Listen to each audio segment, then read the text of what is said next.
கிறிஸ்துக்கள் அன்பான தேவனுடைய பிள்ளைகளே, ஆண்டவரும் உலக இரட்சகருமான இயேசு கிறிஸ்துவின் இணையற்ற நாமத்தினாலே உங்கள் எல்லாரையும் வாழ்த்தி ஆசீர்வதிக்கிறேன். இந்த ஏப்ரல் மாதம் 6ஆம் தேதி ஞாயிற்றுக்கிழமை மங்கள வார்த்தை நிகழ்ச்சி மூலமாக உங்களை பார்க்கறது எனக்கு ரொம்ப சந்தோஷம். கர்த்தர் உங்களை ஆசீர்வதிப்பாராக. இன்றைக்கு பிறந்த நாள் மற்றும் திருமண நாளை நினைவு கூறுகிற பிள்ளைகள் அப்படியே முழங்கால்களை தாழ்த்துங்க. அன்பான ஆண்டவரே, உமக்கு நன்றி. இதோ என் உள்ளங்கைகளில் உன்னை வரைந்திருக்கிறேன் என்கிற வார்த்தையின்படி இந்த வருஷம் முழுவதும் என் பிள்ளைகளை உம்முடைய உள்ளங்கைகளில் வரைந்து வைத்து உம்முடைய அலங்காரமான கரத்தில் ராஜமுடியாய் எடுத்து பயன்படுத்தும். இவர்களுடைய குறைவுகளெல்லாம் இந்த வருஷம் கிறிஸ்து இயேசுக்குள்ளே நிறைவாய் மாறாட்டும்.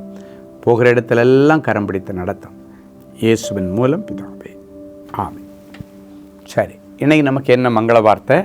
எசேயா 43:2. நீ தண்ணீர்களை கடக்கும் போது நான் உன்னோடு இருப்பேன். நீ ஆறுகளை கடக்கும்போது அவைகள் உன்மேல் புரளுவதில்லை. நீ தண்ணீர்களை கடக்கும்போது நான் உன் கூட இருப்பேன். தண்ணீர்கள், ஆறுகள் என்றால் சோதனைகள், அடுக்கடுக்காய் வருகிற சோதனைகள். இன்னைக்கு ஆண்டவர் சொல்லுகிறார், எந்த சோதனை என்கிற தண்ணீரை கடக்க முடியாமல் நின்று கொண்டிருக்கிறாய்? எந்த யோர்தானிலே தண்ணீர் கரை புரண்டு ஓடிக்கொண்டிருக்கிறது? எந்த ஆற்றுல தண்ணி கரை புரண்டு ஓடிட்டுருக்கு? நீ இக்கரையில் நிற்கிற, அக்கறைக்கு இந்த தண்ணியை கடந்து அக்கறைக்கு போயிட்டேன்னா பெரிய கானான் வாழ்க்கை அனுபவிக்கலாம். பெரிய நல்ல ஒரு ஜாப் இருக்குது, நல்ல ஒரு செட்டில்மெண்ட் இருக்குது, நல்ல ஒரு பிஸ்னஸ் இருக்குது.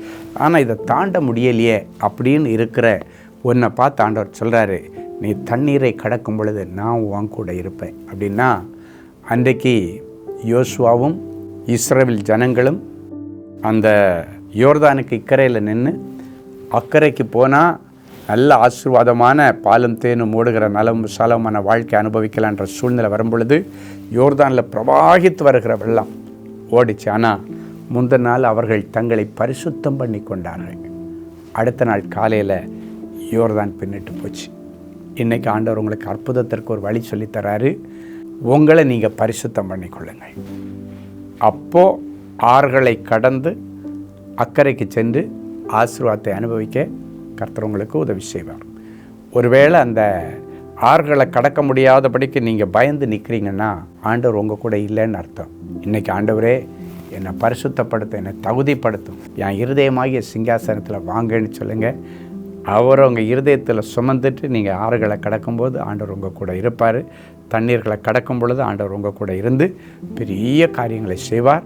தூரத்தில் ஒரு வெளிச்சம் தெரியுதுன்னு நினைக்கிறீங்க, ஆண்டவர் அந்த வெளிச்சத்தில் கொண்டு போய் உங்களுடைய எதிர்காலத்தை பிரகாசிக்க பண்ணுவார். சரி, ஒரு நல்ல சாட்சியை கேட்கலாமா? சிஸ்டர் ராஜாத்தி அடையார், சென்னை. என்னுடைய மகள் பிறந்ததிலிருந்து பல வருடங்களாக பேச முடியாமல் ஊமையாக இருந்தாள். அதனால் நானும் என்னுடைய குடும்பத்தினர் அனைவரும் மனக்கவலையுடனும் சோகத்துடனும் இருந்தோம். இப்படிப்பட்ட நிலைமையில் பிள்ளையை அழைத்து கொண்டு ஆறுதலை தேடி ஒரு நாள் சுகமளிக்கும் கூடுகையில் கலந்து கொண்டோம். சகோதரர் ஸ்டீஃபன் அவர்கள் ஜெபித்த போது அவருடன் இணைந்து பாரப்பட்டு ஜெபித்தோம். என்ன ஆச்சரியம்! மறுநாள் காலையில் தூங்கி எழுந்த என்னுடைய மகள் அம்மா என்று என்னை கூப்பிட்டு எனக்கு டீ தா என்று கேட்டாள். மகள் பேசுவதை கேட்டு ஆனந்த கண்ணீர் வடித்தேன். இப்பொழுது என்னுடைய மகள் சரளமாக பேசுகிறாள். அழகான ஒரு சாட்சி பாருங்கள், ராஜாத்தியுடைய சாட்சி. இன்றைக்கி நமக்கு ஆறுதலை தேடி ஒரு நாள் கூட்டம் சாயங்காலம் 6 மணிலேருந்து நைட்டு 8:30 மணி வரைக்கும் சேக்ரட் கார்ட் மைதானத்தில் சாயங்காலம் சுகமளிக்கிற கூட்டம் இருக்குது, உங்களுக்கு தெரியும். இதே போல தான் ராஜாத்தி இந்த ஆறுதலை தேடி ஒரு நாள் கூட்டத்திற்கு பல வருஷமாக பேசாத இருந்த அந்த பிள்ளையை கூப்பிட்டுட்டு வந்தாங்க. அன்னைக்கு ஜெபித்து அடுத்த நாள் காலையில் பார்த்திங்கன்னா, அது வரைக்கும் அம்மா அப்பான்னு கூப்பிடாத பிள்ளை காலையிலே தூங்கி எழுந்து உட்காந்துட்டு அம்மான்னு கூப்பிட்டுட்டு அதன் பிறகு டீ தாமா அப்படின்னு சொல்கிறான். அப்படின்னாச்சுன்னா ஒரு சென்டென்ஸே சொல்கிறான். அதுதான் ஆண்டவருடைய அற்புதம். இன்றைக்கும் ஆறுதலை தேடி ஒரு நாள் கூட்டத்தில் நீங்கள் வாங்க. உங்கள் குடும்பத்தில் வியாதியோடு இருக்கிறவங்க, குழந்தை இல்லாமல் இருக்கிறவங்க, கடனில் இருக்கிறவங்க, பிசாசின் கட்டுகளில் இருக்கிறவங்களை கூப்பிட்டுட்டு வாங்க. கர்த்தர் அற்புதம் செய்வார். சாயங்காலம் 6 மணியிலிருந்து 8:30 மணி வரைக்கும் ஜெபிக்கலாமா? அன்பான ஆண்டவரே, உமக்கு நன்றி. இயேசுவின் நாமத்தினாலே என் பிள்ளைகளை ஆசீர்வதிக்கிறேன். நீ தண்ணீர்களை கடக்கும் பொழுது நான் உன்னோடு இருப்பேன் என்று சொன்னீரே. சோதனையின் தண்ணீர்கள் என் பிள்ளைகள் மேலே ஒன்று மாற்றி வந்துக்கிட்டே இருக்குது. ஒரு சோதனையை கடந்து வந்தால், ஒரு பிரச்சனையை கடந்து வந்தால் அடுத்து இன்னொன்று வருது.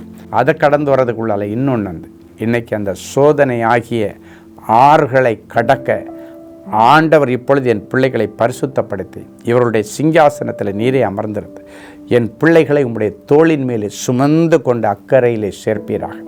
அக்கறையிலே என் பிள்ளைகளுக்கு பிரகாசமான எதிர்காலத்தை கொடுத்து கடனில்லாமல் வாழ பண்ணும். கூடையாய் மிச்சமெடுக்கிற கிருபையை தாரும். நோய் நொடி இல்லாமல் வாழுகிற கிருபையை தாரும். மாலை நடக்கப் போகிற ஆறுதலை தேடி ஒரு நாள் கூட்டங்களுக்காக நாங்கள் ஜெபிக்கிறோம். ஆண்டவர் மகிமையான அற்புதங்களை அந்த நாளிலே செய்வீராக. இயேசுவின் மூலம் பிதாவே, ஆமென். அன்பு தேவனுடைய பிள்ளைகளே, இந்நிகழ்ச்சியின் மூலம் நீங்கள் பெற்றுக்கொண்ட ஆசீர்வாதங்களையும் உங்கள் ஜெப விண்ணப்பங்களையும் அனுப்ப வேண்டிய முகவரி: தேவனின் அன்பு ஊழியங்கள், Vinayak avenue, OMR road, Okkiyam, Thoraipakkam, Chennai 600097. மேலும் 24 மணி நேர ஜெப உதவிக்கு 044-2454-7-999 மற்றும் 9941150999 என்ற எண்களுக்கு தொடர்பு கொள்ளுங்கள்.